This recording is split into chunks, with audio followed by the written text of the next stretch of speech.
Oh, hi everyone! To celebrate the release of the new Crash Bandicoot video game titled Crash Bandicoot Warped, I'll be reviewing Crash Bandicoot 3 Warped as a huge request to all of you Crash Bandicoot fans out there. The plot is simple. Following the events of Crash Bandicoot 2 Cortex Strikes Back, courtesy of Dr. Nitrous Brio being put on a bus, little did Brio not realize that the laser beam machine that Crash used it to fire a sonic blast on Cortex's Cortex Vortex somehow leads up to the moment that the Cortex Vortex, in what one of its pieces would fall into an ancient temple within the process, which sets a new enemy free. Little do they know that Crash and Coco have noticed that Aku's evil brother, Uka Uka, is finally here to get his idea of putting an effort to mine the raw minerals of all that is history. The only way to rewrite history is that both Crash and Coco have to prevent both Cortex and his new companion, Entropy, from pretty much trying to bring the end of the world to them. However, after all they've been through, even though they managed to confront their newest enemy, Dingo Dio, and some old enemies like Tiny Tiger and also Dr. Engin, that we all knew he was from Crash Bandicoot 2, Cortex Strikes Back, is that what it all leads up to a final showdown after they collected all the 47 gems. Actually, from my opinion, there's only 33 levels and a total of 33 crystals if you count Future Tense, which is an Insane Trilogy exclusive level to the Nintendo Switch, which will serve as an extended version to it.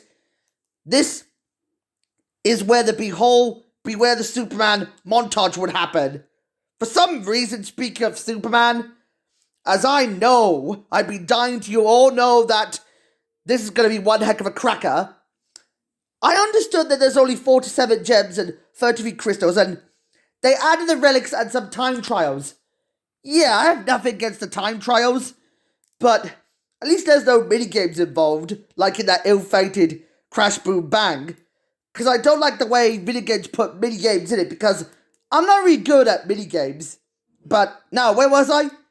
In the climax, within the Time Twister machine itself, within that control room, both Aku and Uka Uka perform a fusion dance while Crash distracts Cortex and manages to seal him away inside of that portal room. However, as the Time Twister machine sunks itself on impact, we get the Titanic reference you all know to love about it. Right here, right now! Oh no! What the heck is this? Oh my god! This is the most fucked up thing I've ever imagined! This is so screwed up as hell! The idea of Cortex and Trophy becoming infants playing an endless game of tug of war on Uka Uka is like sexual harassment and Darth Vader have given birth to a brainchild in what Palpatine would admire this to Titanic! Oh my god! Oh, for Pete's fucking sake, this doesn't make any sense! No, where was I? Oh, despite my outburst, I had no idea why I really found out the ending was so divisive. It felt like a Gainax ending ripped out of a Tim Burton movie.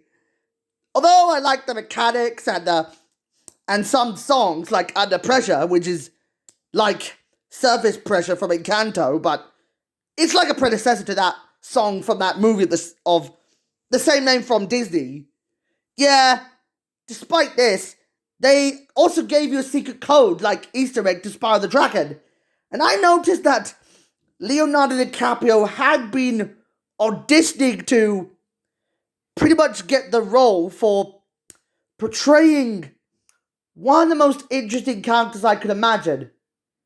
I'd probably think I noticed that he was intended to be involved in wanting to portray, Dingodile. For some reason, he was a new character introduced in that video game, since he was absent for a period in the first 2 games. The actor who actually plays Dingodile, apart from Leo, would be... Let me guess. Actor who plays Dingodile. It's actually David Anthony Pizzuto for, Crash Team Racing, Dwight Scott for Crash Nitro Kart and Crash 2030, known for the Nintendo DS version of Crash the Titans, and Fred Telescoil for the Insane Trilogy onwards. Although William Hootkins auditioned to portray Dingodile, he got the role instead of Leo DiCaprio. Wow. I couldn't imagine this was the right idea. The creators had the right idea to find the right actor to play that character. Yeah. It's kind of interesting. Although it's considered to be one of my best video games to the bunch along with Crash 2, I'd say I have to find an interesting score.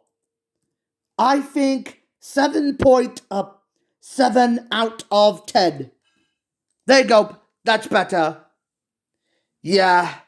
I know James Cameron was not involved in Crash Bandicoot Warped because of his commitment to Titanic. Blah, blah, blah. Boring. So, that's all I can say about this video. So, bye-bye.